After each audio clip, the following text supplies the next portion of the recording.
Good evening, everyone. Hello, surprise. I know it's been a while since I've posted anything, but I'm ready today. Eve has had a question. Why do we block? So I'm going to give her a chance to answer that question. So let me reach for her and we will begin.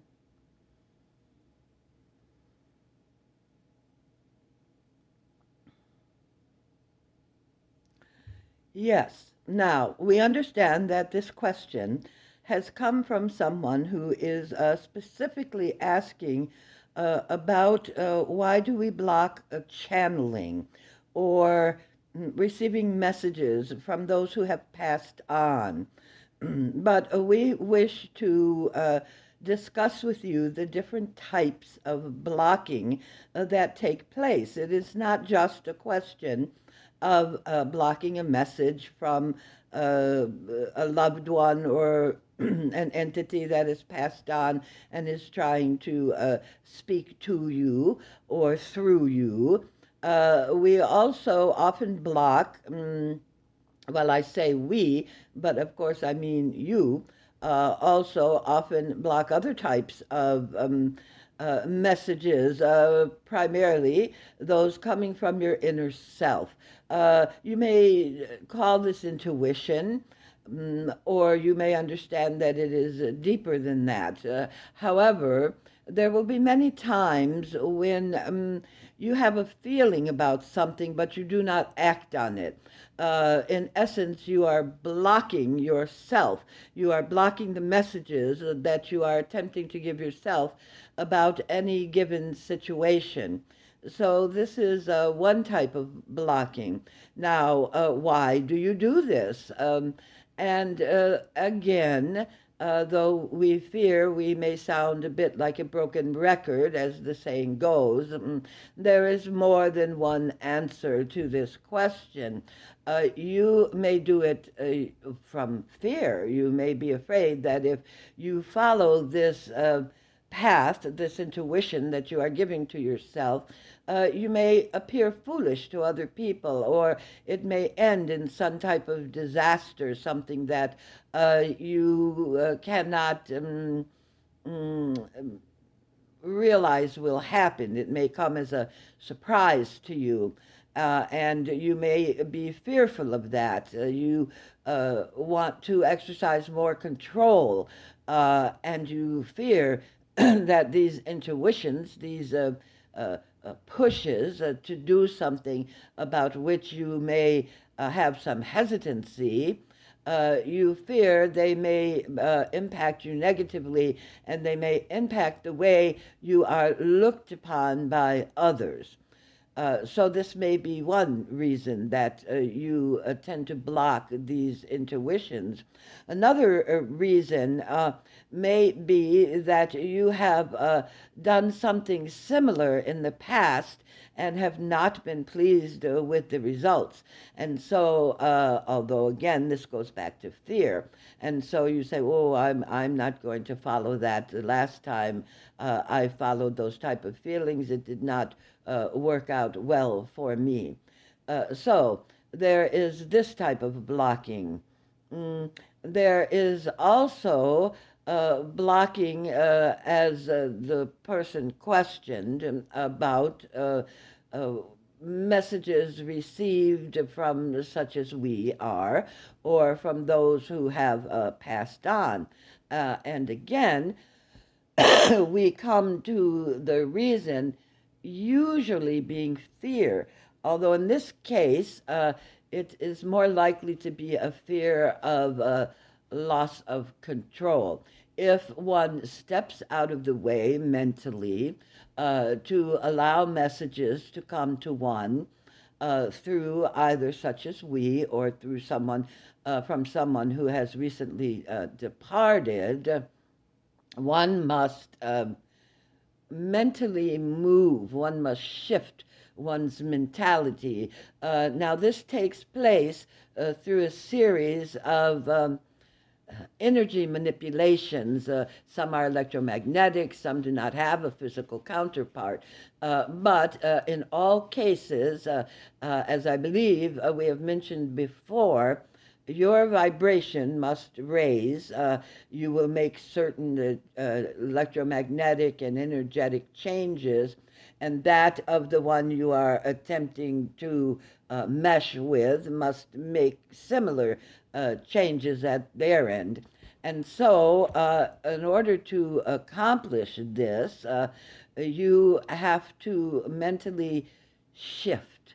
You need not necessarily go into a full trance state, although some do, but you will be changed in mentally to some degree. Now, many channels have a direction they like to think about before they begin to channel. For some, it is to the left. For others, it is to the right. For some, it is up, etc. And this will depend upon each individual. So, if you are attempting to make communication with someone not informed, you might want to pay attention to that, for it may assist you in not blocking. Now, another reason that people may block is because they do not wish to hear the message. Most messages will come through quite honestly. And we will say that for the most part, people receive very loving messages. Mm, there are not, as you see in your films and whatever, there are not a whole lot of demons or evil spirits floating around that wish to come and overtake your body. Uh, we do find this to be rather fantastic. It's fun when you're seeing it in a film, but it is not something that occurs. Now, you say, well, we have heard of people who have been taken over by demons and that exorcists must be called in.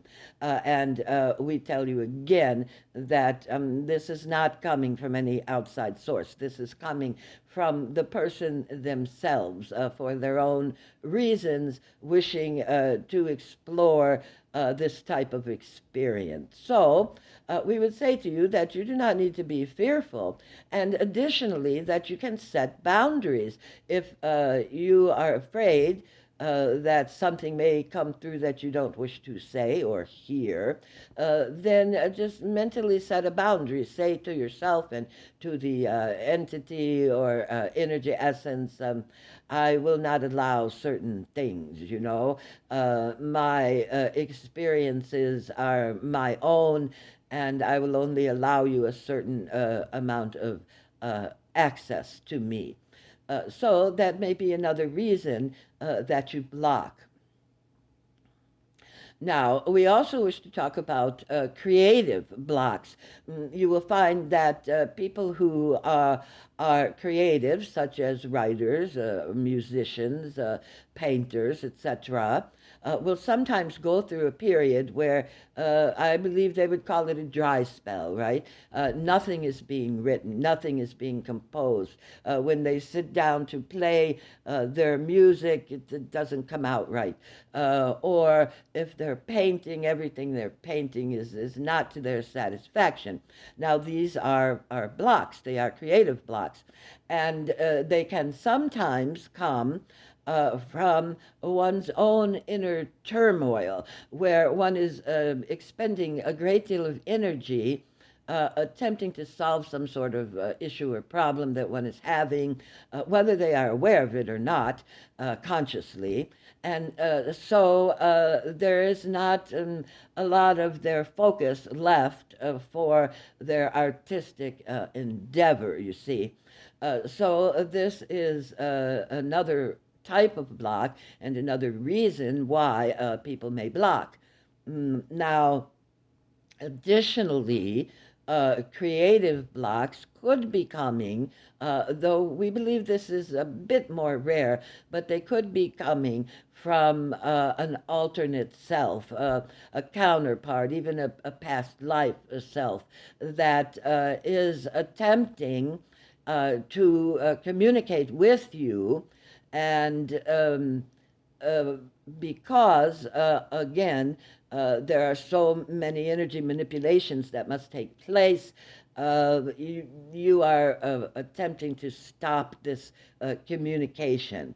And by doing so, you are also blocking your creativity. You realize that for many of you, a great deal of your creativity comes from elsewhere, so to speak. At least it begins elsewhere.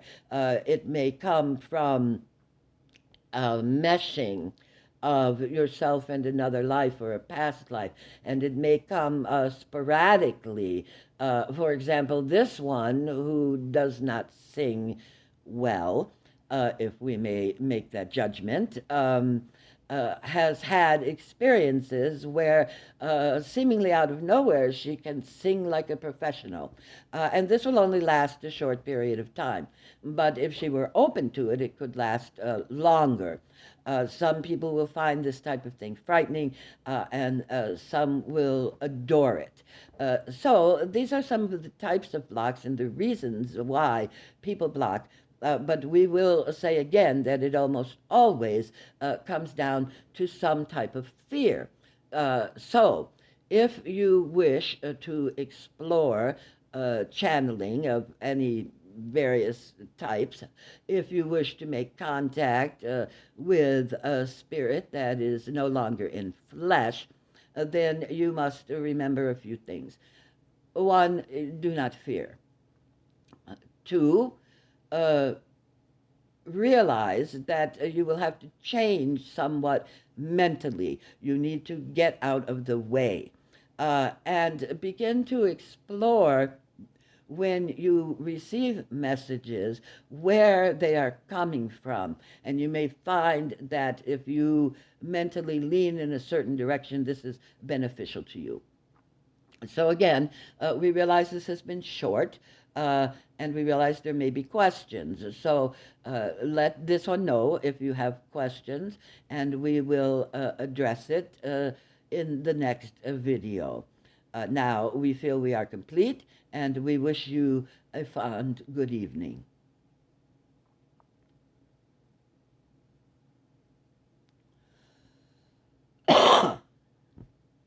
Okay, let's see if I can get this posted.